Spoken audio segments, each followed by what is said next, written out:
Hey, Salut. ça va? Bah ça va et toi?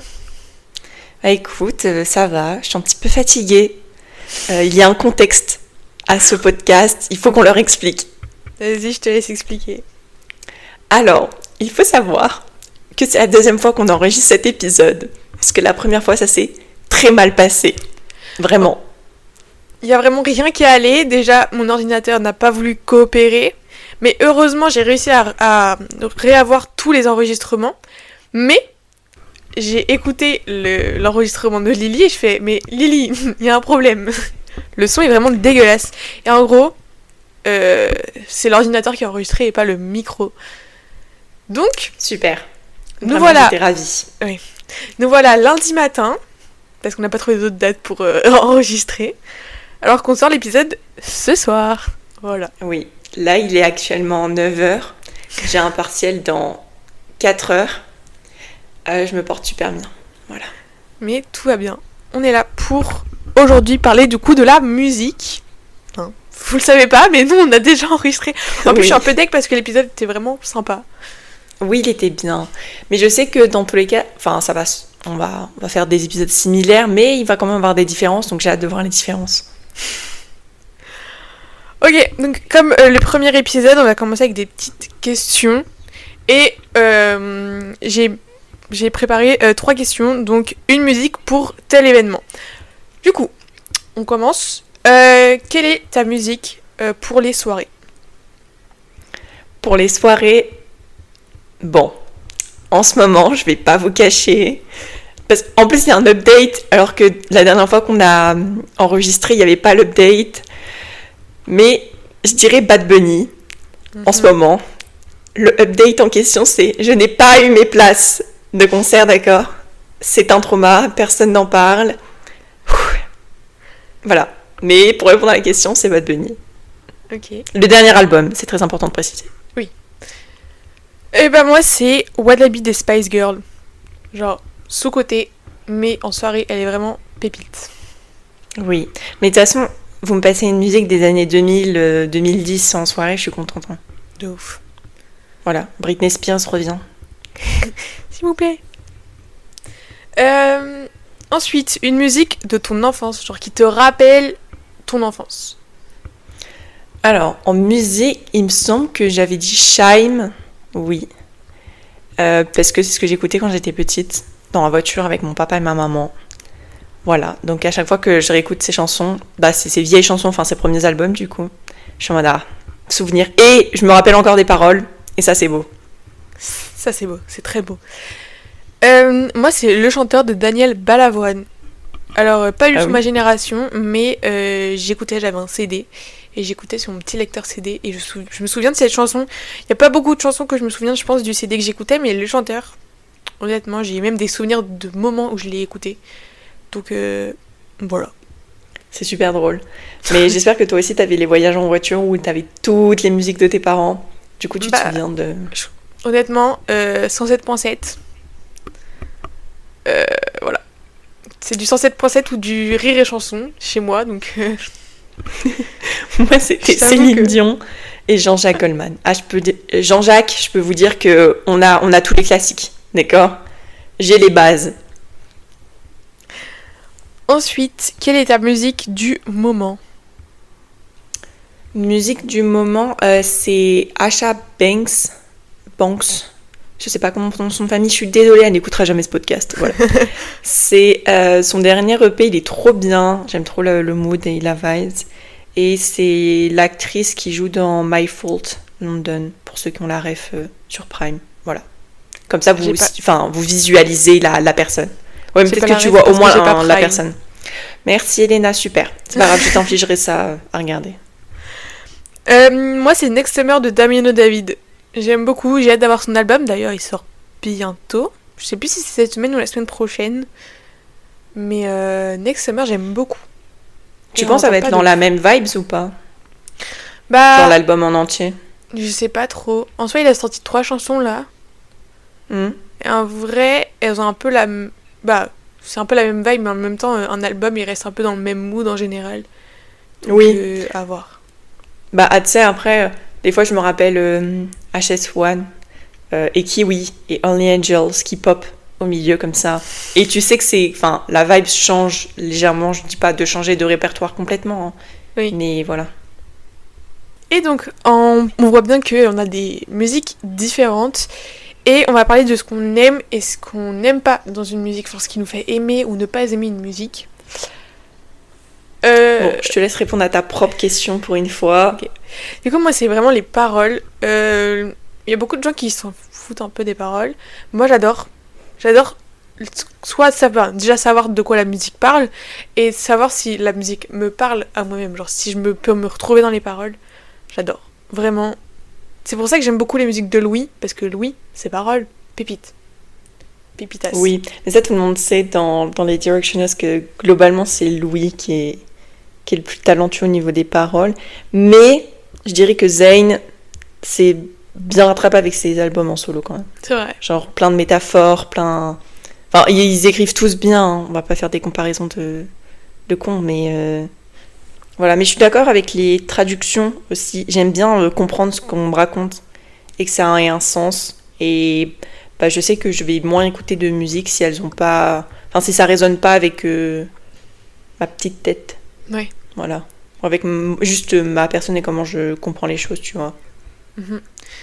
Moi, j'aime beaucoup aussi... je suis pas trop fan de l'autotune. Genre quand c'est tout le temps. Mais par contre, quand c'est un petit peu... à des moments d'une musique parce que ça va bien avec le mood de la musique. Je pense par exemple à L'amour de ma vie de Billie Eilish où à la fin il y a de l'autotune mais ça va bien avec le mood, ça va bien et c'est pas tout le temps et on sait quand même qu'elle a une voix de malade donc oui. Ça me dérange pas. Or si c'est tout le temps de l'autotune ça me fait mal à la tête. Je suis grave d'accord. Je suis d'accord et je rajouterais même un autre truc. Je crois que je n'écoute pas de personnes qui n'écrivent pas leurs chansons eux-mêmes. Mm-hmm. Et c'est vraiment un critère peut-être bizarre chez moi, mais enfin je vais quand même écouter la musique, je vais pas râler non plus, mais je sais que je vais pas l'écouter en boucle, enfin elle sera moins personnelle et du coup on rejoint le truc de ça va moins résonner pour moi. Ouais. Donc je préfère les gens qui écrivent et sont interprètes de leur propre chansons. Oui, ou alors se font aider pour écrire, puisqu'il y a des personnes qui c'est pas vraiment leur truc d'écrire, mais ils sont avec une personne qui les aide et c'est eux qui racontent quand même l'histoire et il y a juste quelqu'un qui modifie un peu les mots pour que ça passe mieux. Oui, c'est ça, mais je préfère quand, tu vois, sur les applis de musique, quand tu vas dans les crédits, je préfère qu'il y ait le nom de l'artiste dans les paroles, même s'il est accompagné, hein, je m'en fiche, enfin, c'est souvent un travail qui se fait à plusieurs. Mais du coup, je préfère quand l'interprète est aussi celui qui a écrit la chanson. Mm-hmm. Je trouve ça c'est plus personnel. Et je suis d'accord pour l'autotune. Et là, je viens de repenser du coup à Jul au Stade de France, qui a perdu son autotune et c'est assez drôle. Voilà. Et aussi par rapport à l'écriture des musiques, c'est aussi pourquoi j'adore les premiers albums des One Direction, Up All Night et Take Me Home, mais en vrai, on sait que c'est pas eux qui ont écrit et ça sonne moins, alors que si t'écoutes Four, et tu te dis, c'est eux qui ont écrit, quoi. Et ça se sent, parce qu'ils sont même beaucoup plus engagés dans leurs chansons, je trouve. Oui, après, ça s'entend. Il y a aussi le fait qu'ils ont grandi. Oui. Faut pas... faut pas oublier ce détail-là. Et forcément, quand tu grandis, la maturité, tout ça, leur voix a changé, certes, mais juste leur façon de penser et d'écrire, tout simplement. Ouais. Je pense que Louis, à 12 ans, ou même quand il a commencé, il avait 16, 17. Il avait 19. Quand il a commencé. Hein. Ah oui. Enfin, la musique, je veux dire. Il écrivait pas des chansons aussi poussées que maintenant à 32, 33 et... 33 en décembre, doucement. Ah non, il a déjà 33 en fait. Oui. Attends. Oui, si Harry a 31, ça veut dire que Louis il a 33. Non, Harry a vraiment 32 pour le coup. Ah non, il a 31. Alors, attention à ce que t'es en train de dire. C'est Zayn qui a 32, excusez-moi. Oui. Ok, on est en 2025. Et je me suis rappelé que 2025 et 94, ça faisait pas 32. Et non. Bon, question suivante. Ok, dans le même style, on va parler des concerts, ce qu'on aime et ce qu'on n'aime pas en concert. Ce qui nous fait envie d'aller voir un concert, parce qu'il y a autre chose que l'artiste aussi, il y a vraiment aussi le concert en lui-même qui parfois peut donner envie d'aller voir. Oui. Moi, des fois, je regarde aussi, c'est peut-être bizarre, mais les fanbases. Genre, il y a des fanbases qui m'attirent plus que d'autres, où je me dis, mais celle-là, l'ambiance doit être trop bien. Genre, ça se voit, il y a une énergie positive qui s'en dégage et tout. Et il y en a d'autres où, bon... Voilà, enfin, si en plus je suis pas une très très grande fan de l'artiste, je vais même pas essayer d'avoir des billets ou quoi, parce que c'est pas mon mood et c'est pas que c'est pas bien, c'est juste que ça colle pas avec ma vision d'un concert ou d'un bon concert. Ouais. Du coup, je regarde beaucoup les fanbases, plus que avant peut-être. Bah tu vois, par rapport aux fanbases, c'est pour le concert de Billy, donc j'y vais là dans un mois. Et je savais que je voulais pas prendre de place en fosse, même si j'avais kiffé, parce que j'avais que beaucoup de mauvais retours en tout cas, de la fosse quand elle avait fait en 2022, je crois, je sais plus. J'avais pas mal de mauvais retours sur les réseaux sociaux et je me suis dit, bon, j'ai quand même envie d'avoir un bon concert et un bon souvenir. Et en plus, je pouvais pas... j'arrive le jour même, genre j'arrive vraiment à 17h à Paris, donc un peu galère de faire une fosse, à part de faire un fond de fosse. Et oui, ça vaut pas le coup non plus, non. Voilà, et du coup, gradin. C'est vraiment, par exemple, aussi pour le concert de Taylor Swift, j'ai vraiment contente d'avoir gradin parce que 3 heures debout, j'ai plus de jambes, d'accord. Les jambes n'auraient pas tenu. Déjà, surtout qu'on en a discuté en privé, mais on oublie aussi le fait que si on est en fosse, il y a toute l'attente avant. Et c'est souvent là qu'il y a des problèmes, en fait. C'est rarement quand on est rentré dans le stade ou la salle de concert, peu importe, c'est rarement là où il y a trop de problèmes, à part les gens qui essaient de doubler. Mais je pense que ça, c'est collectif, ça arrive dans plein de concerts. Mais c'est surtout avant. Et si avant, tu passes des fois 10, 12 heures avec des gens qui sont juste pas sympas ou pas bien éduqués, c'est horrible, en fait. Après, genre ça, c'est vraiment un choix de camper ou d'attendre, en tout cas... avant pour être devant, tu peux très bien faire un fond de fosse ou un milieu de fosse ou arriver à l'heure. Oui, mais c'est les concerts qu'on a pris en exemple, c'est rarement le cas des gens. Oui. Tu vois. En tout cas, pas des gens de témoignages sur les réseaux qui disent ça s'est mal passé, etc. C'était souvent des gens qui campaient ou qui sont restés quand même longtemps à attendre, tu vois. En général, c'est souvent l'entrée qui est le plus problématique. Et je pense qu'une des meilleures entrées qu'on a faites, c'est vraiment Zayn, où ils nous ont dit vous passez 20 par 20, Zayn. Parce qu'il fallait qu'on récupère quand même nos packs VIP. Et du coup, on passait 20 par 20 et du coup, il n'y avait aucune bousculade. On avait un bracelet avec un numéro qui nous avait été donné par la prod de Zayn. Donc, honnêtement, ça s'est le mieux passé. Et en plus, la sécu était trop mimi. Ils nous donnaient des boissons chaudes, ils nous laissaient accès aux toilettes. Alors ça, fun fact, c'est parce que Zayn, elle l'a demandé. Oui. Mais je précise parce que je sais qu'il y a des artistes qui le font pas et du coup la sécurité ne le fait pas. Genre c'est pas un réflexe chez eux. Ouais. Mais là, Zayn, il a fait ça pour tous ses concerts où il a demandé aux salles de nous laisser rentrer. Déjà, le premier concert, donc c'était la veille de nous et il neigeait. Donc je pense qu'il s'est dit, ils sont en train d'attendre dehors, on va pas les laisser dehors. Et je sais plus ce que je voulais dire.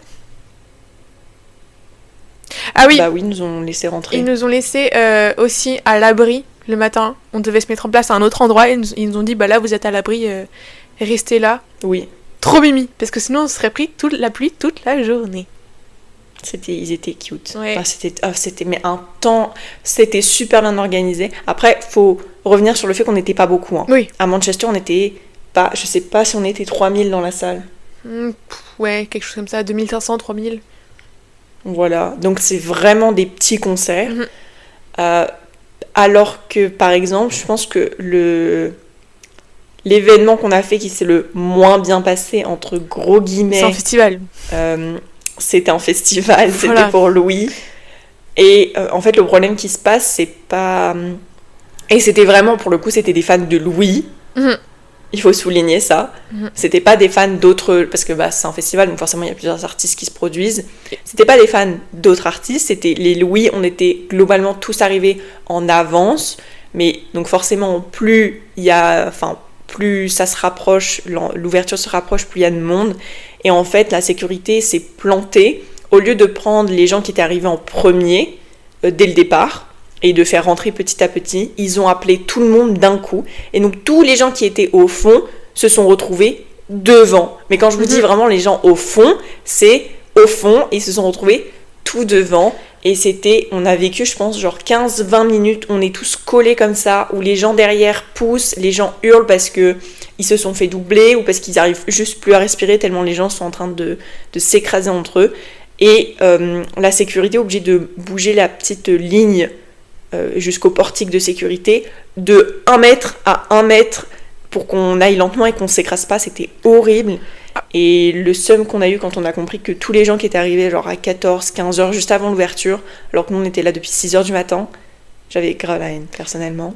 Ouais, après c'est un festival, donc ils s'en foutent un peu de la gestion. T'arrives avant, t'arrives pas avant, c'est un festival. Ah oui, mais c'est surtout que je pense que la sécurité est peut-être moins habituée que des gens qui sont dans les salles de concert, qui voient ça tous les jours. Ouais, mais tu vois, après là, moins. La Défense, pourtant, ils font quasiment que des concerts et des matchs de rugby, mais voilà. Catastrophe. Il y a pas un événement à la Défense où j'ai vu un truc où disait la Sécu a bien géré le truc. Non. C'est toujours... Ah ouais? Ouais, la Défense, alors que c'est une méga salle, c'est la plus grande salle d'Europe. Et... toujours des mauvais retours sur la sécu, c'est mal géré, très mal géré, il y a toujours une file d'attente jusqu'à la Arche, même plus loin que la Arche de la Défense à chaque fois, et c'est énervant. Bah ça après, j'ai envie de te dire, est-ce que, c'est pas leur faute à eux, il y a aussi le fait que c'est comme le festival, je n'en veux pas à la sécurité, en fait j'en veux aux fans. Oui. Il y a un moment donné, juste soyons tous respectueux les uns des autres et je me souviens trop de la maman. Je vais la call out, je suis désolée, mais elle m'a tendue ce jour-là. C'est une maman qui emmène ses 2 jeunes enfants, et quand je dis jeune, jeune, vraiment, je pense que le plus vieux avait 6 ans, ouais. Et elle devait avoir 4 ou 5 ans. Ouais. Et on a ces 2 gamins que du coup, les autres fans essayent de protéger, parce qu'on vous rappelle qu'on est dans une sorte de, je sais pas, on est tous tellement serrés en mode sardine entre nous, que les autres fans se rendent compte qu'il y a des enfants au milieu, du coup on essaie de les protéger pour pas qu'on les écrase, mais la mère n'en avait strictement rien à faire, et elle est tirée par la main pour qu'elle continue d'avancer, parce qu'elle voulait absolument être première. Elle a fini par être première quand même, être barricade, et elle a pas du tout cala ses gamins pendant tout le concert. Voilà, super. Bref, du coup, revenons au sujet. Moi, ce que j'aime dans un concert, c'est les concerts naturels, les concerts où le chanteur ou l'artiste est proche du public. Et tu vois, j'ai beaucoup aimé le concert de Taylor Swift, c'était vraiment beau. Mais pour autant, c'était un peu trop structuré, dansé. Enfin, c'était beau, hein, c'est beau, mais je le ferais pas 15 fois, tu vois. Parce que je me dis, ça va être le même que le lendemain. Et après, c'est quand même un des plus beaux concerts que j'ai fait, enfin si ce n'est le plus beau, mais tu vois, pareil, Beyoncé, je sais que ça doit être incroyable, mais en général l'artiste il a des placements sur scène à aller, mais là c'est vraiment genre tout le temps, il n'y a pas un moment où elle est un peu plus libre entre guillemets, même si elle fait ce qu'elle veut, oui, il y a des moments... c'est trop millimétré en fait. Ouais, c'est trop millimétré, et on perd un peu cette authenticité de base du concert, qui est un vrai concert, c'est vraiment un show à l'américaine, et... Oui, mais je pense que c'est ça aussi dont on parle pas beaucoup et où les médias précisent jamais. Je trouve que les médias en ce moment, là en plus je l'ai vu beaucoup avec Bad Bunny, mais s'emparent de ce phénomène, ils appellent ça de fans, de concerts qui sont de plus en plus grandioses, ça c'est vrai, et je suis d'accord avec toi sur le fait que c'est des shows à l'américaine, mais vraiment, oui. Tout est dans le grandiose, on se déplace, Olivia Rodrigo, elle vole pendant son concert, Bad Bunny, il vole aussi, je sais. Beyoncé aussi.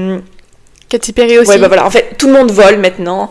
Katy Perry, c'est un scandale, comme c'est inspiré de tellement d'autres artistes. Son concert, tu peux pick up genre tous les petits événements, et tu sais, oh ça c'est de Taylor Swift, oh ça c'est d'Olivia Rodrigo, oh ça c'est super drôle. Mais après elle s'inscrit dans ce truc de big show à l'américaine, mais du coup c'est vraiment, ça colle avec le truc de c'est des performeurs, oui. et plus vraiment des que des chanteurs. Ouais. Alors que si on compare avec Zayn, qui je pense c'est peut-être mon concert préféré jusque-là, bah, c'était vraiment intimiste, on était proche de lui, il nous a parlé, on a rigolé, etc. Et c'était en plus à l'époque, c'était ses tout premiers concerts, donc il était pas encore super à l'aise, mais à Manchester, en vrai, il y avait été trop mimi, et ça se voit qu'il commençait à se décoincer un petit peu et tout, c'était trop bien. Et je préfère aussi ces shows-là. Après, je pense que ça dépend. Enfin, tu gardes toujours une bonne expérience. Oui. Et... c'est ce que je veux dire. Mais je préfère quand c'est plus petit. Ouais. Mais tu vois, c'est Katy Perry. On voit que c'est pas entraîné comme Taylor Swift peut s'entraîner, comme Olivia Rodrigo peut s'entraîner, comme Beyoncé peut s'entraîner. Au niveau du cardio. Elle n'arrive pas à chanter quand elle danse, en fait. C'est ouf. Et tu te dis là vraiment, après, l'entraînement est-ce que je peux lui en vouloir ? Dans le sens où, est-ce que je suis capable de faire ça ? Non, absolument pas. Mais... d'accord, moi non plus. Déjà, je sais pas chanter de base. Donc, respect au fait qu'elle sait chanter de base. Moi, pas. Après, c'est vrai que si on compare à Taylor Swift, vraiment les mouvements quand elle danse, etc. Il y a un mouvement qui a, je sais pas si, ça avait été dans ta For You page, mais ça avait été dans la mienne, où elle est, on dirait que je vais décrire un truc d'exorcisme là, mais elle est au sol, les genoux genre collés au sol, mais allongés. Ah oui. Je sais pas si tu vois cette... Et elle se relève sur les genoux du coup, mais tout vient des abdos et du haut du corps. Et je te jure que c'est super difficile à faire en même temps que tu chantes, que t'as tes autres chorégraphes qui font autre chose. Et tu sais, c'est pas au tout début du show, elle a encore un peu d'énergie. Mais non, c'est pendant Folklore. Genre... J'ai aucune idée de exactement où est la période du coup, mais je crois que c'est vers le milieu du show, c'est pas au tout début quoi. C'était milieu au bout d'une heure et demie je crois. Voilà, donc c'est ce moment où tu commences quand même à être décliné, à être fatigué, ce qui est normal. Mais bref, elle a un cardio et un entraînement musculaire, de dingue je trouve, vraiment. Mais pour le coup, tu vois, si t'es pas capable, comme Beyoncé l'en disait, comme Katy Perry, si tu te sens pas capable de faire un show, fais pas un show si t'as pas le cardio pour faire un show. Genre, faut vraiment être présent sur scène si tu veux faire un show, genre à l'américaine. Tu veux danser, chanter, voler, faire tout ce que tu veux faire. Voilà. Et après aussi, avec l'âge, il faut savoir aussi se restreindre un petit peu plus, peut-être. Parce qu'on... Je sais pas quel âge elle a, Katy. Après, Katy est beaucoup dans la sauce en ce moment, on va pas se mentir. Elle a fait vraiment de la merde. Donc bon, c'est peut-être pas le meilleur exemple qu'on a pris. Après... c'est vrai que je suis d'accord avec toi dans le sens où il faut une présence, mais si on compare, j'ai pas vu toutes les images du concert de Jul, est-ce que je vais dire que Jul a une présence ? Oui, mais du coup... je suis désolée à tous les fans de Jul, mais je trouve pas... il en impose pas, tu vois ce que je veux dire ? Ouais, mais... il y a des gens, une Beyoncé, elle impose le respect, tu vois, genre vraiment, elle est là, elle est sur scène... elle a une big présence, elle a une aura. Oui, mais du coup, elle fait un show à l'américaine. Elle fait un show à l'américaine. Jul ne fait pas un show à l'américaine. Jul fait un show proche du public où il va vraiment faire un peu ce qu'il a envie de faire, tu vois. Et c'est pas le même type de concert. Et moi, ça me dérange pas qu'il fasse comme ça. C'est lui, il va pas faire, il va pas faire un show à l'américaine. J'ai pas eu du tout cette image-là du concert. Et pour moi, Jul ne va pas faire un show à l'américaine. C'est pas sa DA, tu vois. Donc pourquoi il ferait ça, sachant que c'est pas du tout lui. Et ça me va honnêtement, de son concert, des images que j'ai vues, honnêtement, ça ressemblait à du Jul. C'était du Jul pour moi et c'était très bien. Et c'est pas un concert que j'irais voir, mais honnêtement, si j'écoutais du Jul, j'aurais aimé son concert. Oui, après, forcément, tu t'inscris aussi dans ce que les fans veulent et dans ce que tu as créé, ta DA de début. Et je prends l'exemple de Jul parce que c'est quelqu'un que je vois pas faire un show à l'américaine, par exemple. Ah non, mais du coup, il parce fait pas. Oui. Donc voilà. Mais après, je sais pas, parce que moi, j'ai eu que les retours des médias. Donc forcément, les médias sont pas forcément toujours neutres ou sympas envers ce genre d'artistes. Donc bon. Ouais. En parlant de concert, on va parler des personnes qu'on est en concert, du type de personnes. Qu'est-ce qu'on fait en concert ? Commence.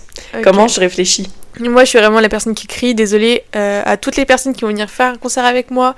Mais je crie en concert, j'en ai rien à faire. Non, je crie quand la personne arrive sur scène, quand il y a des moments, genre ma voix est là. Mais par contre, je crie pas non plus à chanter et à déranger tout le monde, quoi.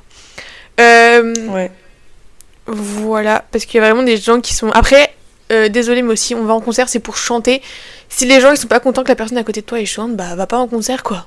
Enfin, honnêtement, je ne comprends pas les gens qui sont pas contents. Dis-leur, Elena. Je ne comprends pas les gens qui disent là, j'ai été en concert, la personne à côté de moi elle a fait que chanter moi tout le long, du coup ma vidéo elle est nulle. Bah on s'en fout de ta vidéo en fait. On s'en fout.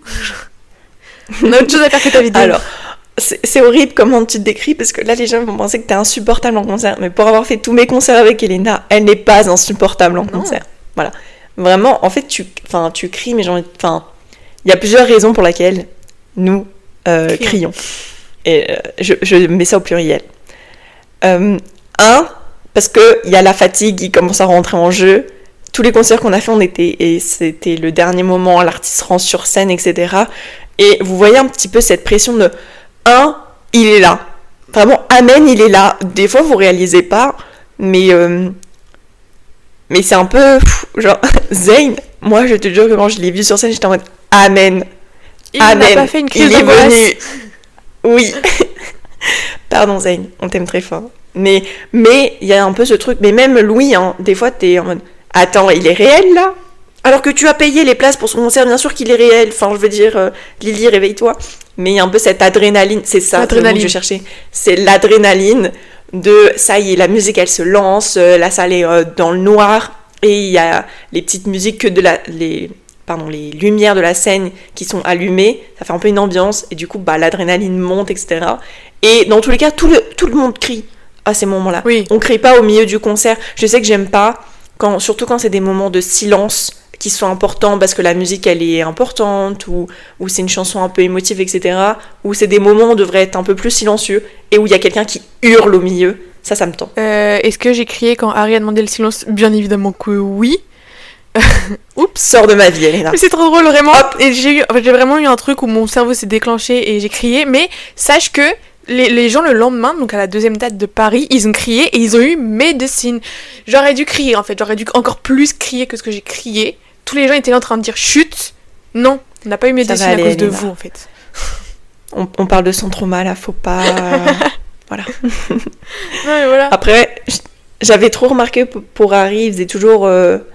Très souvent, je crois qu'il a fait 2 exceptions où Night 1 c'était Daylight et Night 2 c'était Medicine. Night 2 c'était Stockholm Syndrome et Medicine. Syndrome et Medicine. Et c'est vrai que les Night 2 ont vraiment été régalés quoi. Il faut le dire.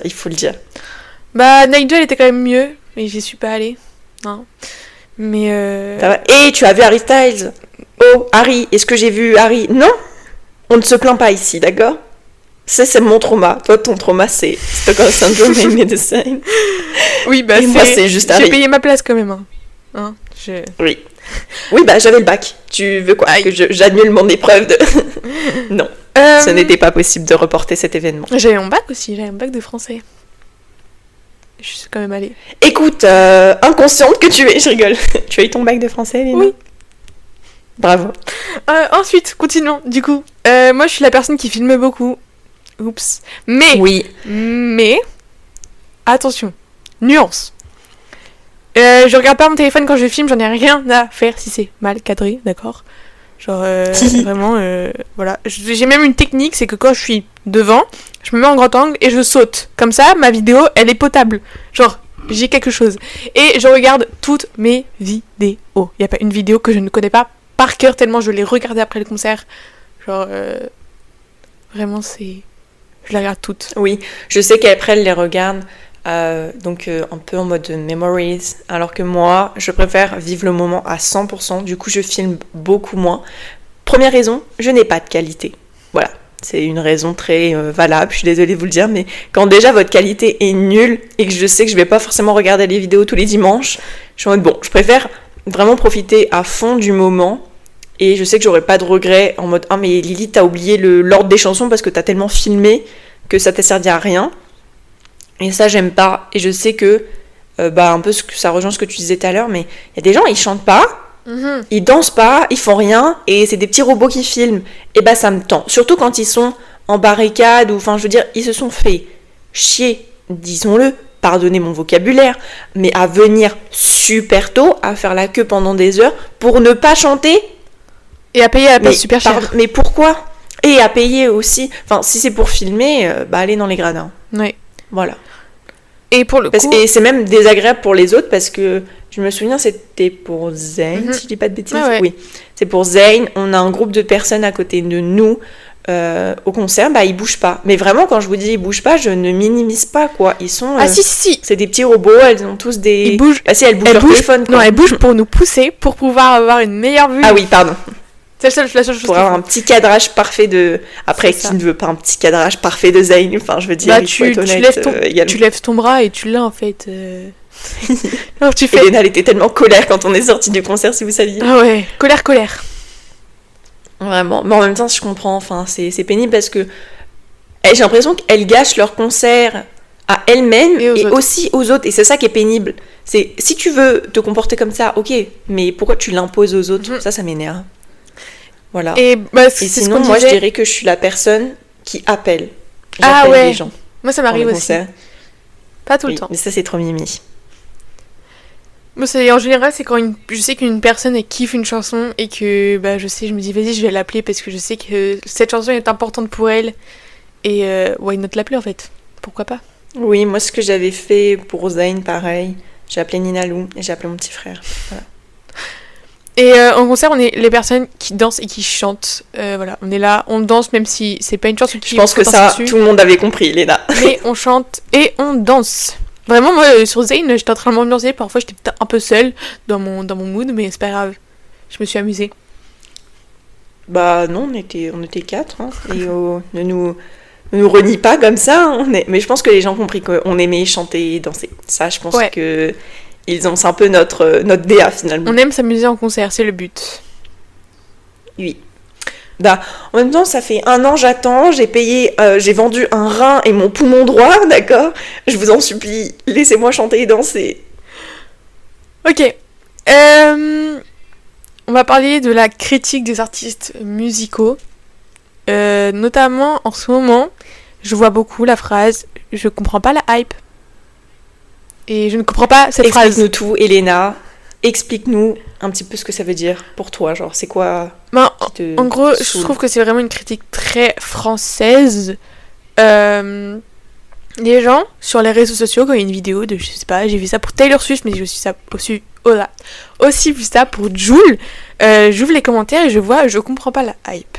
Alors mon cher ami, je ne te demande pas de comprendre la hype, je te demande de ne pas écouter si tu n'aimes pas l'artiste, et de swiper si tu n'aimes pas les vidéos de l'artiste. Personne ne t'oblige à regarder, donc voilà. Et en plus tu prends le temps de commenter à dire je comprends pas la hype.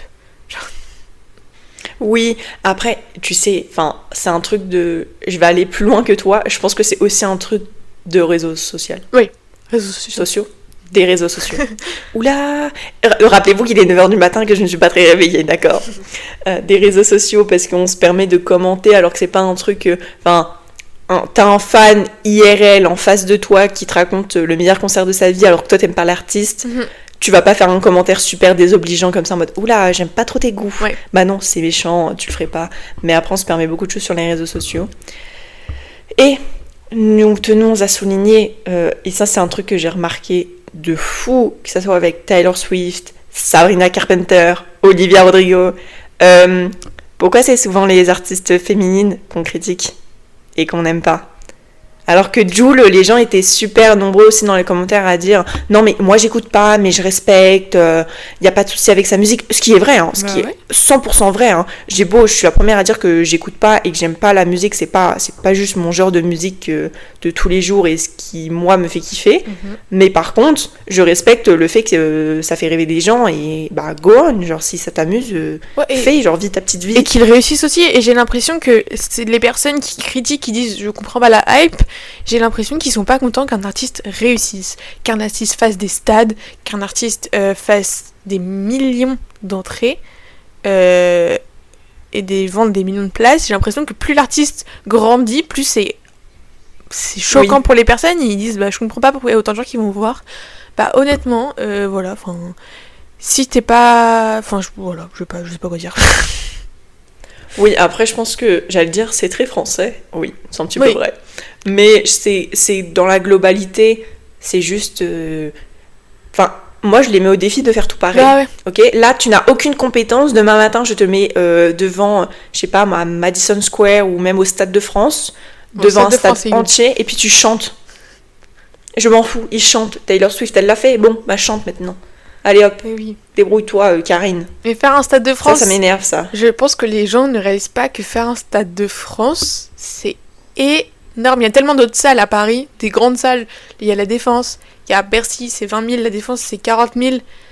C'est déjà énorme, un Stade de France. Quand tu arrives à en faire un Stade de France dans ta carrière française, il n'y a pas beaucoup d'artistes français qui l'ont fait. Donc vraiment, respect à ces artistes-là qui réussissent à faire des stades. C'est énorme. Mm. Et il y a d'ailleurs une artiste qui vraiment est très sous-cotée, mais c'est... Yes, j'ai perdu son nom à l'instant. Mylène Farmer, voilà. Mylène Farmer, Oh, j'en ai entendu parler. elle fait des tournées des stades. Et pourtant, Mais oui. et c'est énorme. Et je trouve qu'elle est hyper sous-cotée parce qu'elle fait quand même des tournées des stades, elle fait quand même des shows incroyables et on n'en parle pas assez. Et pourtant, je suis pas fan de Écoute, Mylène j'ai vu Farmer, un mais... petit reportage il y a pas longtemps sur Mylène et ça m'a fait plaisir. Yay. J'étais en mode, allez, chacun sa génération, chacun ses stars. Mais oui. Et le saviez-vous, il y a des gens qui ont campé pour Mylène Farmer. Et ça m'a fait chaud à mon petit cœur parce que je pouvais aller voir ma maman et lui dire, regarde, il y a des gens de ton âge, maman, qui campent pour Mylène Farmer. Donc elle a plus le droit de se moquer de moi maintenant. Voilà.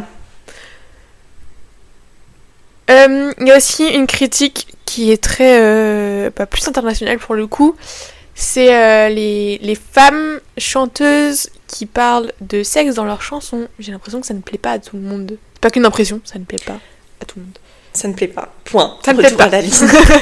En fait, si ça plaît à leurs fans, ça plaît aux gens qui écoutent l'artiste. Et moi, ça me plaît dans le sens où elles font ce qu'elles veulent. En fait. Elles font ce elles font ce qu'elles veulent. Pardon. Et ça m'énerve. Après, ça rejoint ce que j'ai dit tout à l'heure. C'est souvent les artistes féminines qui se font choper par le callback comme ça. Alors que si je puis me permettre, tous les artistes masculins qui mettent des propos scandaleux dans leurs chansons et qui vont chanter ça sur scène, que ça soit en Europe, France ou aux États-Unis, n'importe où, d'accord. Il y en a. Personne, ils sont. Oui, non, mais après, c'est son genre musical. Enfin, je veux dire, il s'exprime comme ça. Ça ne dérange personne. Par contre, si c'est Sabrina Carpenter qui chante Juno, alors là, mais scandale international, d'accord ? Ouais. Et ça, ça m'énerve. Voilà. Surtout que c'est des artistes, on le sait, Sabrina Carpenter, on le sait, c'est sa DA qui est comme ça, on l'a compris. En plus, c'est une enfant de Disney. Est-ce qu'on a, à part Zendaya, je crois que c'est Ariana Grande je aussi. ne connais. Elle vient de Disney. Non, du coup, elle rentre pas dans mon... Oui, non, mais elle rentre pas dans ce que j'allais dire. Ah oui. Elle rentre pas dans ce que j'allais dire. À part Zendaya, je ne vois aucune autre artiste féminine qui vient de chez Disney qui n'a pas dû se sexualiser à un moment donné pour sortir de la bulle enfant, petit ange parfait qu'on leur avait créé. Ariana Grande, Je elle vois a que fait. Zendaya. Ariana Grande, elle a fait. Bah oui, c'est ce que je dis. Oui, Il n'y a que Zendaya qui n'a pas dû se sexualiser et qui n'a pas dû sortir de cette image. Parce qu'elle est restée dans le monde de l'acting globalement. Je pense que c'est ça. Genre, elle n'est pas devenue...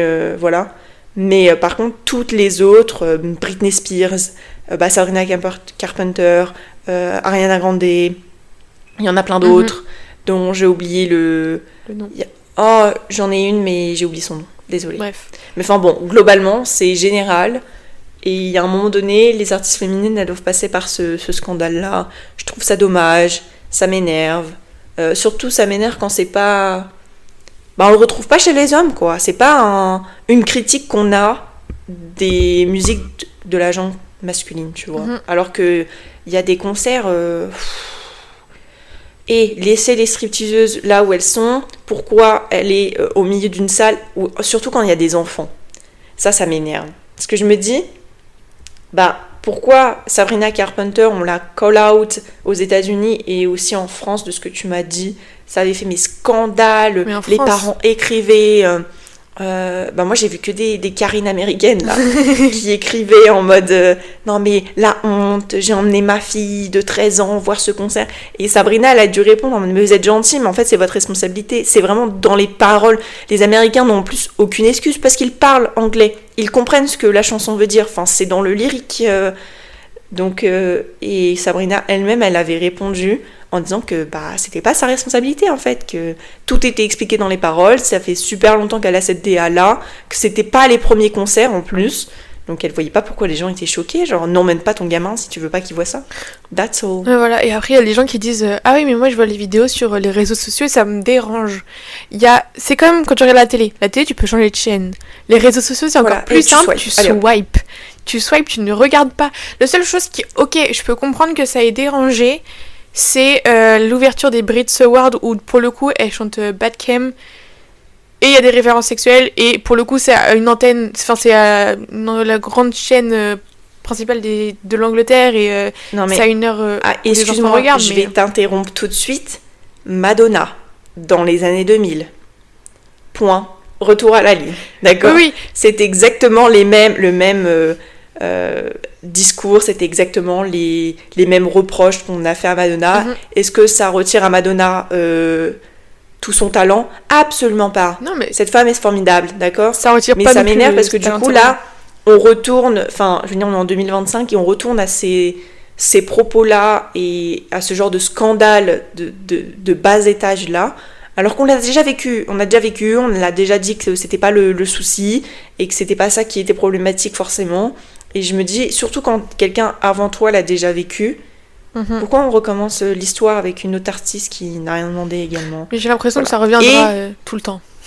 Oui. N'importe qui que ce soit. Mais par contre, pareil, enfin, moi j'en ai entendu parler peut-être un peu sur la télé, genre TF1, tout ça, où ils parlent des actus des réseaux sociaux. Je trouve ça très drôle. Et par contre, je suis désolée, mais je n'ai pas entendu parler je crois que c'est... Oula, peut-être que je vais dire n'importe quoi, mais il me semble... C'est qui a fait son... Enfin, c'est un rappeur français qui a fait un concert où, du coup, il y a des stripteaseuses, il y a des femmes globalement Taiki ? très... Peut-être, ouais. Peut-être. Mais Taiki s'est fait vraiment lyncher aussi sur son concert. Hein. Pour le coup, j'ai vu un homme se faire lyncher pour ça. Ah, et bravo. Enfin, bravo. Oui et non, mais en plus, c'est juste le fait que là, vraiment, le concert était en mode... C'était au-delà d'être sexuel, ce qui est un fait, enfin, c'est dans leurs paroles aussi, je peux pas leur reprocher ça. C'était plus l'objectivisation, l'objectification de la femme, où c'était vraiment, ouais, un objet, quoi. J'allais dire un chien, mais je crois que c'est pire. Ouais, c'était rien. Enfin, sur scène, elles sont rien, en fait. Elles sont juste là, vraiment, pour le décorer, lui. Et c'est cette image qui me pose problème, qu'on retrouve pas chez Sabrina Carpenter. Mais pour le coup, le concert de Taiki, de ce que j'ai compris, c'était vraiment une histoire de A à Z. Genre, ça racontait vraiment une histoire de un peu sa vie qu'il a vécue avec les femmes, enfin, bref.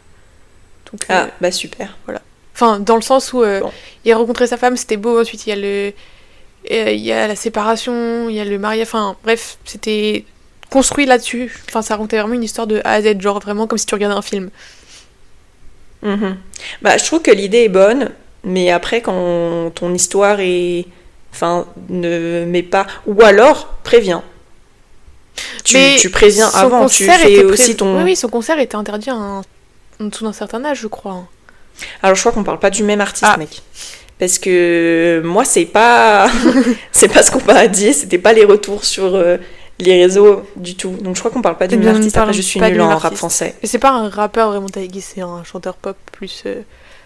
pop... Voilà. Oh, mais si, alors, écoutez, je vais prendre un autre artiste que tout le monde connaît. C'est Pitbull, qui a fait son concert, enfin, qui revient d'ailleurs en France, il me semble, en juin. Oui. Là, c'est la même chose, hein. Enfin, je veux dire, les madames sur la scène, elles sont là pour décorer, hein, sont pas là pour chanter, ou... C'est pas des chorégraphes non plus. Ouais. Sean Paul au festival, same. Il était là, il faisait son... Limite, il chantait pas. Et il y avait ces petites danseuses en maillot de bain. Oui. Enfin, tu te souviens ? Oui, je me souviens, oui. Oui. Après, les musiques étaient cool parce que ces musiques sont connues, mais... Ouais. Enfin, j'ai envie de vous dire, oui, mais c'est comme Pitbull, tu vois, enfin, il y a plein de musiques, c'est des classiques, etc. Ouais, je critique pas, mais c'est juste que, pourquoi, du coup, on critique des artistes féminines qui le font à échelle parfois minime, comparé à d'autres artistes masculins, où c'est en mode, non, mais après, c'est sa DA, c'est normal, moi, ça me choque pas. Mais enfin, bon, voilà. C'est un peu de poids de mesure et ça m'énerve.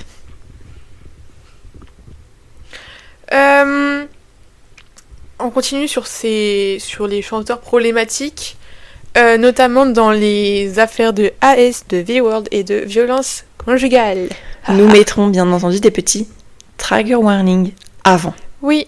Voilà. Donc, le dernier en date qui est ressorti, attention, roulement de tambour, c'est Bertrand Cantat. Alors, Enfin, le dernier en date... oui, mais enfin, dont on reparle là. Qui est ressorti. En effet, il ne nous avait pas manqué. Non, mais non, bon, non. apparemment, il avait manqué à ses fans.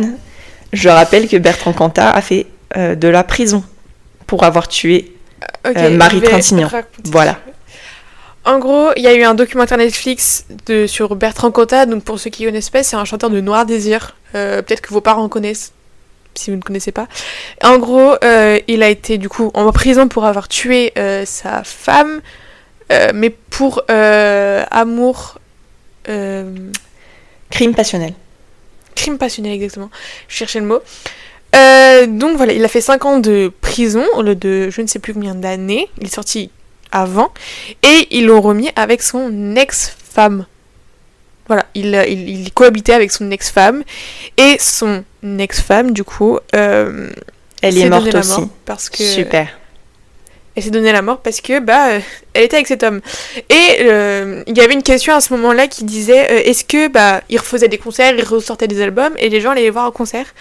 Et il y avait une question de est-ce que c'est encore légitime d'aller voir en concert, de le soutenir, d'écouter sa musique. Et les gens disaient il a purgé sa peine, maintenant il est tranquille, c'est fini.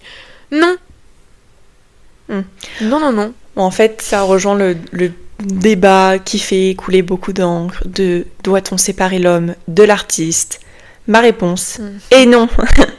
Après, ça c'est je peux dire nos opinions personnelles. Est-ce que c'est ton opinion personnelle également, Elena? Oui, je pense.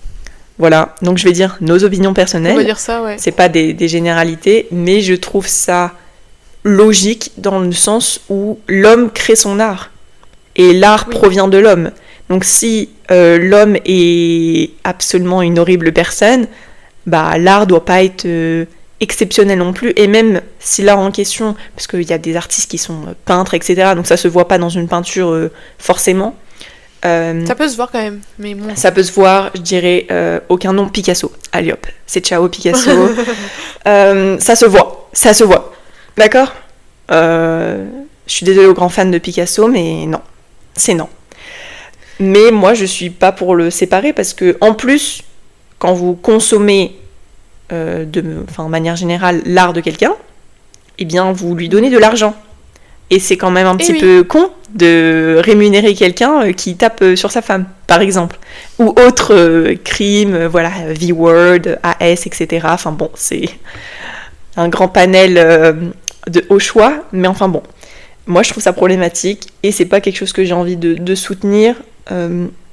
Surtout quand on sait que malheureusement, et l'exemple de Bertrand Cantat il m'a choquée quand j'ai entendu parler, que j'ai vu le documentaire un petit peu, je l'ai pas fini le documentaire, mais moi je trouve ça fou qu'il y ait des gens qui sont en mode non mais après voilà, il a purgé sa peine, Marie Trintignant, il faut savoir, attention au trigger warning, je vais être descriptif dans mes propos, Marie Trintignant, elle a à peine pu être identifiée tellement il l'avait défigurée. Je ne sais pas si vous vous rendez compte de la violence de l'acte. Donc, qu'on appelle ça un crime passionnel, moi ça me tend énormément parce que ça n'existe pas. L'amour ne tue pas. L'amour ne tue pas. C'est pas la définition en fait. Fun fact. Pas compatible. Voilà, c'est une très belle oxymore, mais arrêtons de justifier les crimes des gens de cette manière-là. Et alors là, il va falloir que tu m'aides. Quelle est la chanteuse qui a dénoncé les actes de Bertrand Cantat en disant que c'était pas un crime passionnel et que c'est lui qui était le problème? C'est Lio. Lio, merci. Et je savais pas. Voilà. On lui a attrapé sa veste après. Exactement. Donc shout out to Lio parce que elle a slay. Tout simplement, elle a dit les termes dès le départ et surtout qu'elle se tenait sur des plateaux TV où elle était vraiment seule contre tous. Et les gens en face tenaient des propos non mais vous vous rendez pas compte, son amour lui a été enlevé. Mais c'est lui qui l'a tuée en fait. De quoi on me parle là? Enfin, je veux dire, et un peu ce truc de, on voulait absolument toujours l'idéaliser, voire pour certains le réhumaniser parce qu'il avait un peu perdu cette part d'humanité, parce que on est vite associé à un monstre quand on fait ça. Alors je rappelle que c'est un homme, hein. C'est juste un homme qui a fait quelque chose d'illégal, de très grave, et qui a pris, il me semble, 5 ans de prison. 5 ans. 5 ans. Seulement. Il a tué quelqu'un. 5 ans. Voilà. Et il a tué quelqu'un, mais on parle pas du coup de son ex-femme qui s'est suicidée. Voilà. Il me semble que c'est comme ça qu'on a inventé le crime de pousser quelqu'un au suicide. C'est-à-dire que vous le tuez pas de vous-même, mais la pression est tellement importante et les victimes, c'est la seule solution en fait pour s'en sortir, c'est la mort. Et du coup, ça a créé le terme pousser au suicide. Voilà. Merci Bertrand Cantat d'avoir inventé ce crime-là. Personne ne t'avait demandé de le faire. Pourquoi ? Voilà. Donc je maintiens on doit séparer l'homme de l'artiste. Non. Je ne donnerai pas mes sous à Bertrand Cantat. Merci. Et aussi autre chose, c'est les femmes qui portent plainte pour ce type de violence contre un artiste, que ce soit un chanteur, même un acteur ou un présentateur, où il y a tellement une célébrité. Et il y a un problème avec ça, c'est qu'il n'y a jamais assez de preuves, mais on ne peut jamais prouver vraiment ce type de violence. Et c'est un peu une parole contre une autre. Et en général, pour la victime, on va dire « Ah oui, mais elle veut détruire la célébrité ou lui prendre son argent. » Mais non, alors, la preuve étant que, est-ce que vous connaissez beaucoup de carrières d'hommes qui se sont fait dénoncer, voire qui ont purgé des peines de prison, qui ont été brisées? J'en ai un seul qui est un peu l'exception, et l'exception est mesurée quand même, c'est Johnny Depp. On n'entend plus parler. Voilà. Johnny, je sais pas où il est passé, et ce qui nous manque, pas forcément. J'étais la première à avoir mon petit cœur brisé quand le procès est arrivé, que tout a été révélé avec Amber Heard. Je dis pas qu'Amber est toute blanche, hein. Loin de là, ils sont tous les deux très problématiques, mais je pense que c'est la seule carrière où on peut dire que non, Johnny Depp ne va pas retourner dans Jack Sparrow pour Disney, enfin dans Pirates des Caraïbes, dans le rôle de Jack Sparrow. Je ne pense pas que c'est très prochainement le projet de Disney. Mais il a quand même réussi à jouer dans un film en 2021-22. La Comtesse du Barry. Voilà. Je pourrais pas te dire, je sais pas. Donc bon. Après, oui, je pense que c'est le seul exemple où on peut vraiment dire sa carrière est brisée. Et Bertrand Cantat, si on reprend notre exemple de base, il y a quand même des gens qui sont allés à son concert quand il est sorti de prison. Voilà. Oui. Bravo. Et dans ces cas-là, j'ai toujours dit que je crois les femmes, je prends en compte la parole des femmes, et quoi qu'il en soit, parce que ce sont mes valeurs et je vais pas changer mon discours quand ça m'arrange. Il y a eu le cas avec Liam Payne des One Direction pour le coup, qui s'est fait accuser de violence conjugale, et j'ai cru la personne. Ça s'est avéré faux malheureusement, mais j'ai cru la personne. C'est pas facile à faire, je le conçois, mais j'allais pas changer mon discours juste parce que c'est un artiste que j'apprécie et que j'aime. Non, j'ai tenu mes paroles. Pourquoi je changerais de discours quand ça m'arrange? Je ne vois pas. Pourtant, certaines personnes le font. Hein, quand c'est leur chanteur, leur artiste préféré, elles disent mais non, c'est pas vrai, c'est faux. Alors que quand c'est les autres artistes, ça ne les dérange pas. Oui, et je me dis, on fait c'est pas un effort parce que c'est nos valeurs, etc. Mais du coup, quand ça a été Liam, c'était horrible. Hein. On va pas vous mentir, c'était pas une partie de plaisir d'apprendre ça. C'était pas, surtout que les réseaux sociaux s'en sont vite emparés et que pour le coup Liam a pas été défendu. Contrairement à d'autres artistes où il y a les fans qui sautent sur l'occasion en disant que c'est honteux, que c'est pas vrai, qu'il aurait jamais fait ça. Ça n'avait pas été le cas de Liam, mais on a été, je m'en souviens très bien en plus, on fait une big réunion avec tous nos amis, on se pose et on dit écoutez, nos valeurs c'est ça, nous on défend ça, même si c'est Liam, on se retire, on soutient pas. Et moi perso je l'avais unfollow carrément. Non, voilà. Je crois que j'ai été la personne qui a lancé un peu le sujet de discussion un peu pas fun à lancer, mais il fallait le faire au bout d'un moment. J'allais pas rester là rien faire, tu vois. Donc c'est aussi important, je pense, pour nous de on fait ce qu'on dit et on dit ce qu'on fait, Et on peut pas, on va pas vous lancer nos grandes valeurs là comme ça, oui, il faut pas séparer l'homme de l'artiste, etc., alors qu'on ne l'applique pas dans notre propre vie.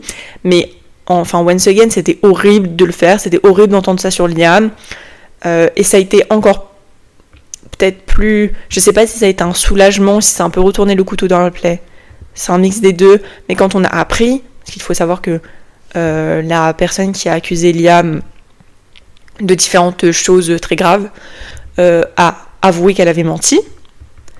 Alors ça défonce toute une cause, voilà. Si vous voulez un petit peu porter la cause féministe, ne faites pas ça, tout simplement parce qu'il y a des victimes qui sont victimes vraiment et qui ne sont pas crues parce qu'on leur dit non mais elles mentent, elles font ça pour l'argent, etc. Ce n'est pas vrai. Et là, à côté de ça, on a vraiment une personne qui a menti, qui a fait ça pour ruiner une réputation qui était en plus très facile à ruiner, parce qu'on connaît la réputation de Liam avec les interviews qu'il a fait. Enfin, c'était facile, entre guillemets, de retoucher un point sensible et de refaire partir les braises, tu vois, parce que Liam, ça a toujours été un peu compliqué au niveau sphère publique. Donc là, maintenant qu'il allait mieux, qu'il avait son EP, un album qui allait arriver, etc., elle a peut-être saisi l'occasion, j'en sais rien, mais moi ça m'a dégoûté quand j'ai appris qu'elle avait reconnu avoir menti.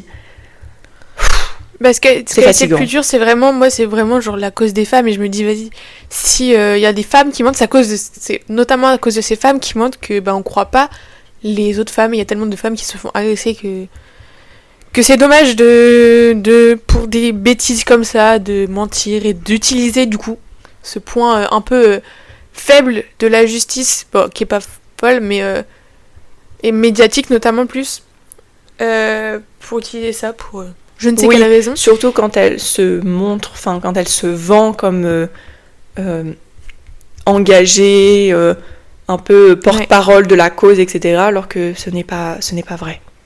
Voilà. Et donc, pour finir cet épisode, on va finir sur un sujet un petit peu plus jovial, on va dire.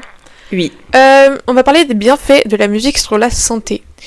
Il y a deux choses. Déjà, je vais parler de ce que ça fait dans le cerveau. En gros, quand on va écouter de la musique, ça va enclencher le système de récompense.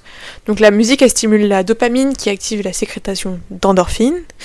Donc la dopamine, c'est un neurotransmetteur. Et en général, on dit que pour avoir une bonne santé mentale, il faut un taux de dopamine équilibré. Donc c'est ce qu'on va avoir quand vous avez, par exemple, vous mangez du chocolat. Ça va déclencher de la dopamine. Et l'endorphine, c'est aussi un neurotransmetteur. Et elle est connue pour lutter contre le stress. Et elle est en général libérée. C'est une sécrétation qui est libérée. Wow, je parle pas bien français là. Qui est libérée pour faire face à la souffrance, notamment lors d'un accouchement, quand il y a une blessure, après ou pendant une activité physique. Et en gros, on dit ça parce qu'elle a des propriétés antalgiques équivalentes à la morphine. C'est pour ça que c'est endorphine, morphine, ça se ressemble un petit peu. Et c'est parce que c'est à peu près le même rôle que la morphine. Ne prenez pas de la morphine, la drogue c'est mal. Non. Attention, ne confondez pas ce qu'on est en train de dire. Écoutez de la musique, ça marche très bien. Super. Et en parlant de ça, il y a la musicothérapie. Donc c'est l'utilisation de la musique dans la démarche du soin. Et en gros, ça va dans le cerveau, la musique elle va aussi enclencher la région qui touche au langage et à la motricité, ce qui permet de pouvoir soigner les troubles autistiques, les troubles 10, la réduction du stress, les cancers, les douleurs chroniques ou même l'Alzheimer. Le saviez-vous ? Et en fait, l'Alzheimer, je ne savais pas, mais en gros, la musique, si une personne a un Alzheimer, et parfois on le fait écouter de la musique et ça fait rappeler à la personne certains souvenirs. Voilà, elle a des petits moments de sa mémoire qui peuvent revenir, des moments de sa vie qu'elle a vécu. Je vais raconter une petite histoire pour illustrer parce que je l'ai trouvée trop mimi. Je pense qu'il y en a certains qui la connaissent parce qu'elle a un peu tourné sur les réseaux sociaux. Mais c'est l'histoire d'une petite mamie américaine, si je ne me trompe pas, qui est malheureusement atteinte d'Alzheimer et qui, avant, a été danseuse de ballet. Et en fait, ses petits-enfants lui passent une musique d'un grand ballet, je sais plus si c'était Casse-Noisette, il me semble, mais super connu, qu'elle avait dansé. Et en fait, elle se met, c'est un mélange de l'effet de la musique et aussi du souvenir musculaire, des réflexes tes muscles. Et elle se met à danser sur son petit fauteuil roulant. C'était genre adorable parce qu'elle se souvient de sa danse en fait et des mouvements qu'elle devait exécuter, etc. J'ai trouvé ça trop beau. Voilà. Donc voilà, si jamais la musique aide. Et je sais très bien que moi ça m'arrive, j'écoute beaucoup de musique, notamment parfois pour me déstresser aussi, ça marche. Ça me calme et je sais qu'il y a de musique à écouter pour me calmer. Je suis d'accord. Après, ça revient à l'endorphine, c'est ça ? Oui. Ouais. Qui est... allège le stress et l'angoisse, etc. Contrairement à la dopamine. Il ne faut pas confondre les deux. Attention, la dopamine, c'est ce qu'on génère quand on scrolle sur notre petit écran là, indéfiniment. C'est pas bien. C'est pas bien parce que ça, c'est addictif. Pardon. Et ça provoque du coup une addiction. On ne peut pas... on peut pas être addict à la musique. Très dommage finalement. Écoutez, je suis outrée. Non, je rigole. C'est pas bien d'être... limitons nos addictions de n'importe quel type. Tout comme l'alcool ou la drogue ou le tabac, c'est en fait c'est trop pour le cerveau, trop pour le corps. Oui. Et du coup, ce qui fait qu'après, on peut avoir une mauvaise santé mentale. Ce que je dis, pour avoir une bonne santé mentale, il faut un taux de dopamine équilibré. Ça veut dire qu'il n'en faut pas trop non plus. Voilà. Trop de dopamine n'est pas bon. Mais c'est un peu le problème de la dopamine en plus, c'est que ton cerveau, il va en vouloir toujours plus. C'est comme le sucre. Ouais. Je crois que le sucre, c'était peut-être pas un bon exemple, le chocolat. Mangez vos brocolis. Mangez des brocolis, c'est super bon. Non mais je rigole. Mais tu sais que je savais pas, mais les enfants, il faut éviter de donner du sucre, mis à part les sucres naturels de fruits. Mais en gros, il faut absolument pas donner de sucre à un enfant, surtout quand tu essaies de lui faire goûter des légumes, parce que après il n'en veut plus. Voilà, j'ai appris ça. Tu savais pas? Je ne savais pas. Oh non. Non, je ne savais pas. Après, j'oublie que tu as pas tant de petits cousins que ça, alors que nous on est 11. Je n'ai pas. Oui, non, mais je savais pas qu'il fallait. Je sais qu'il faut pas donner quand ils sont bébés non plus, mais avant 3 ans, il faut éviter de donner du chocolat, de donner des choses comme ça. Je ne savais pas. Eh bien, j'espère que vous avez appris quelque chose en même temps que Elena. Voilà. Non, moi je savais. Après, fun fact, je suis l'aînée dans ma famille, donc j'ai eu un petit frère et je l'ai vu grandir. Et j'ai vu ma maman lui dire non, Mathéo, pas de chocolat. Et est-ce que ça a marché? Pas du tout. Mathéo adore le chocolat, il est Kinder maintenant et il ne bouffe que du sucre. Là, il va me défoncer pour ce que j'ai dit. Mais je sais que du coup, c'est comme ça que moi j'ai appris. Voilà, merci d'avoir eu un petit frère. Je t'aime, Mathéo, t'inquiète pas. Alors que Elena, autre fun fact, est la dernière. C'est pour ça que t'as pas eu de petits frères et sœurs, donc tu pouvais pas savoir en vrai. Et oui, mais même dans les cousines, genre là, j'ai une nièce, c'est ma filleule, et j'apprends tout sur la vie d'un bébé. Je n'ai jamais vu de bébé dans ma vie sinon. Oui. À part. Je me suis jamais occupée d'un enfant sinon. Bref, on s'éloigne un peu du sujet. Mais c'était mignon les enfants. Et C'était mignon les enfants. C'est très mignon les enfants. Quand ils sont chez les autres et qu'ils pleurent pas trop. Voilà, désolé les enfants. Bon, on va s'arrêter là pour ce mois-ci, pour cet épisode. Oui. J'espère que vous avez aimé, ça vous a intéressé. C'était vraiment un peu plus ce qui ressemblait à ce qu'on va faire pour la suite que le premier épisode qui était vraiment un épisode de présentation. Oui, mais j'avais bien aimé notre petit premier épisode. J'ai extrêmement hâte pour l'épisode du mois de juin, du coup. J'ai très très hâte. Le sujet va être un petit peu plus lourd, je dirais, mais très important. C'est un sujet qu'on veut aborder depuis le début qu'on parle du podcast. Non, mais il faut absolument qu'on fasse un podcast sur ça. Et c'est un sujet d'actualité en plus. Donc voilà. Oui. J'ai très hâte. Et aussi, il faut qu'on précise, bienvenue à tous ceux qui viennent de finir ce deuxième épisode et qui viennent de découvrir le podcast. On est très ravis de vous avoir avec nous. Voilà. Restez s'il vous plaît. Et merci à tous vos petits commentaires qu'on voit, que vous postez sur Spotify, on les voit. Vous êtes trop mimi. Oui, ça c'est cute. Mais par contre, ne laissez pas de commentaires creepy parce que quand on les lit, c'est bizarre. Laissez-nous tranquilles. Merci. Bisous. Bref, à dans un mois. Et d'ici là, portez-vous bien. Oui. Bisous. Bisous.